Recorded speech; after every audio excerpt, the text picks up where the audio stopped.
kitab Lukas. Kemudian daripada itu Tuhan menunjuk 70 murid yang lain, lalu mengutus mereka berdua-dua mendahuluinya ke setiap kota dan tempat yang hendak dikunjunginya. Katanya kepada mereka, "Tuaian memang banyak, tetapi pekerja sedikit. Karena itu mintalah kepada Tuan yang mempunyai tuaian, supaya ia mengirimkan pekerja-pekerja untuk tuaian itu. Pergilah, sesungguhnya aku mengutus kamu seperti anak domba ke tengah-tengah serigala. Janganlah membawa pundi-pundi, atau bekal, atau kasut. Dan janganlah memberi salam kepada siapapun selama dalam perjalanan. Kalau kamu memasuki suatu rumah, katakanlah lebih dahulu, 'Damai sejahtera bagi rumah ini.'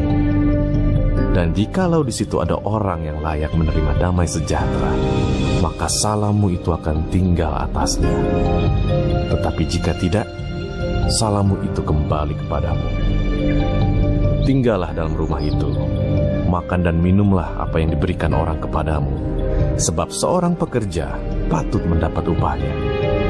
Janganlah berpindah-pindah rumah. Dan jikalau kamu masuk ke dalam sebuah kota, dan kamu diterima di situ, makanlah apa yang dihidangkan kepadamu, dan sembuhkanlah orang-orang sakit yang ada di situ, dan katakanlah kepada mereka, 'Kerajaan Allah sudah dekat padamu.' Tetapi jikalau kamu masuk ke dalam sebuah kota, dan kamu tidak diterima di situ, pergilah ke jalan-jalan raya kota itu dan serukanlah, 'Juga debu kotamu yang melekat pada kaki kami kebaskan di depanmu. Tetapi ketahuilah ini, kerajaan Allah sudah dekat. Aku berkata kepadamu, pada hari itu, Sodom akan lebih ringan tanggungannya daripada kota itu. Celakalah engkau, Korazim. Celakalah engkau, Betsaida. Karena jika di Tirus dan di Sidon terjadi mujizat-mujizat yang telah terjadi di tengah-tengah kamu, sudah lama mereka bertobat dan berkabung. Akan tetapi pada waktu penghakiman, tanggungan Tirus dan Sidon akan lebih ringan daripada tanggunganmu. Dan engkau, Kapernaum, apakah engkau akan dinaikkan sampai ke langit? Tidak, engkau akan diturunkan sampai ke dunia orang mati. Barang siapa mendengarkan kamu, ia mendengarkan aku. Dan barang siapa menolak kamu, ia menolak aku. Dan barang siapa menolak aku, ia menolak Dia yang mengutus aku." Kemudian ke-70 murid itu kembali dengan gembira dan berkata, "Tuhan, juga setan-setan takluk kepada kami demi nama-Mu." Lalu kata Yesus kepada mereka, Aku melihat iblis jatuh seperti kilat dari langit. Sesungguhnya, aku telah memberikan kuasa kepada kamu untuk menginjak ular dan kalajengking, dan kuasa untuk menahan kekuatan musuh, sehingga tidak ada yang akan membahayakan kamu. Namun demikian, janganlah bersukacita karena roh-roh itu takluk kepadamu, tetapi bersukacitalah karena namamu ada terdaftar di sorga. pada waktu itu juga bergembiralah Yesus dalam Roh Kudus dan berkata, Aku bersyukur kepadamu Bapa, Tuhan langit dan bumi, karena semuanya itu Engkau sembunyikan bagi orang bijak dan orang pandai, tetapi Engkau nyatakan kepada orang kecil. Ya Bapa, itulah yang berkenan kepadamu.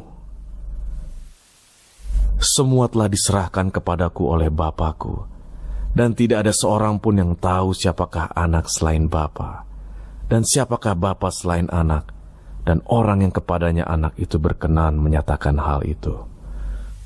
Sesudah itu berpalinglah Yesus kepada murid-muridnya tersendiri dan berkata, Berbahagialah mata yang melihat apa yang kamu lihat.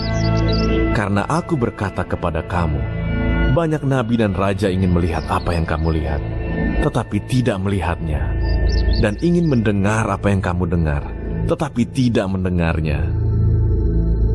Pada suatu kali berdirilah seorang ahli Taurat untuk mencoba Yesus. Katanya, Guru, apa yang harus kuperbuat untuk memperoleh hidup yang kekal?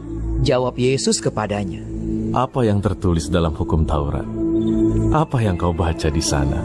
Jawab orang itu, Kasihilah Tuhan Allahmu dengan segenap hatimu, dan dengan segenap jiwamu, dan dengan segenap kekuatanmu, dan dengan segenap akal budimu.